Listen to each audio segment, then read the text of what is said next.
Online BSc physics में आप सभी का स्वागत है। और इसमें पेपर चल रहा है कैलकुलेशन, और कैलकुलेशन चैप्टर चल रहा है चाप अवर्स। और इसमें आप नेक्स्ट क्वेश्चन लिखना। आर बराबर आपको क्या दे रखा है? ए की पावर 10 की पावर थीटा 10 अल्फा दे रखा है। आर बराबर आपको दे रखा है ए की पावर थीटा 10 अल्फा दे रखा है। के लिए आपको क्या निकालना है? D S upon D theta ज्ञात करना है। क्या निकालना है? D S upon D theta आपको निकालना है। मतलब जो आर है वो किसका फंक्शन है? यहाँ पर थीटा का फंक्शन है। तो थीटा का फंक्शन है तो यहाँ पर फार्मूला क्या बनेगा? तो देखो यहाँ पर सबसे पहले सॉल्यूशन में देखो, सॉल्यूशन सॉल्यूशन देखना। आर बराबर ए की पावर थीटा 10 अल्फा, ये आपको क्वेश्चन में दे रखा है। इसको आप समीकरण नंबर क्या दे दो? 1 दे दो। अब देखो आर किस पर निर्भर कर रहा है? यहाँ पर जो आर है वो थीटा पर निर्भर कर रहा है। किस पर निर्भर कर रहा है? थीटा पर निर्भर कर रहा है। तो आर के साथ आप क्या कर दो? थीटा के सापेक्ष अवकलन कर दो। तो देखो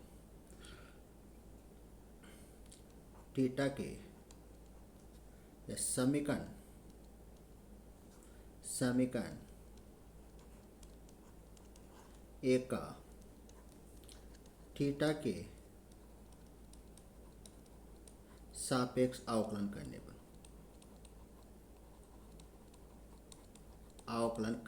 तो देखो यहाँ पर देखो D R upon D theta. यहाँ पर ए कांस्टेंट है, ए का ई रहता है, और थीटा 10 अल्फा। यहाँ पर देखो थीटा कितना होगा? 1 होगा, और 10 अल्फा क्या है? कांस्टेंट है। 10 अल्फा क्या है? कांस्टेंट है। तो आपके पास ये समीकरण क्या दे देना? पी नाम दे देना। समीकरण क्या आ गई? पी आ गई। और हम जानते हैं कि देखो क्या निकालना है हमें? D S upon D theta निकालना है। ये बराबर होता है under root R square plus D D theta S D theta R ये आपको फार्मूला याद होना चाहिए। समीकरण नंबर क्या देती? सी देती। हाँ देखो R square plus D R upon D theta का स्क्वायर, ये क्या दे देना? समीकरण नंबर क्या दे देना? आपसे देना। देखो समीकरण नंबर ए में आपको किसका मान मिल रहा है? आर का मान मिल रहा है। और समीकरण नंबर बी में आपको किसका मान मिल रहा है? D R upon D theta का मान रख रहा है। तो समीकरण ए समीकरण बी का मान आप कहाँ रख दो? समीकरण नंबर सी में रख दो। तो रखो। तो देखो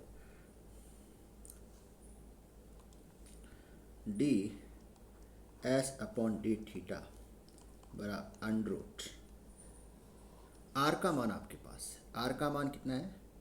ए, तो स्क्वायर है तो ए स्क्वायर, और ई का स्क्वायर थीटा 10 अल्फा ये आर का मान है। फिर देखो plus D R upon D theta का मान देखो ए स्क्वायर ई की पावर 2 थीटा 10 अल्फा और 10 स्क्वायर अल्फा। ये मैंने क्या कर दिया? आपको रख कर दिया। अब देखो दोनों में क्या कॉमन आ रहा है? D S upon D theta बराबर, देखो दोनों में आपको क्या कॉमन नज़र आ रहा है? दोनों में आपको कॉमन नज़र आ रहा है। देखो ए स्क्वायर कॉमन नज़र आ रहा है, ए की पावर 2 थीटा 10 एल्फा आपको कॉमन नज़र आ रहा है। तो यहाँ पर बचेगा 1 प्लस 10 स्क्वायर एल्फा बचेगा। तो यहाँ पर 1 प्लस 10 स्क्वायर एल्फा को क्या लिख सकते हैं? 1 प्लस 10 स्क्वायर एल्फा को मैं लिख सकता हूँ सेक स्क्वायर एल्फा लिख सकता हूँ। क्या लिख सकता हूँ? 10 सेक स्क्वायर एल्फा लिख सकता हूँ। तो देखो D S upon D T बराबर under root A square A की पावर 2 थीटा 10 एल्फा और sec square alpha. Under root हटाने पर मान आएगा डी एस डी थीटा।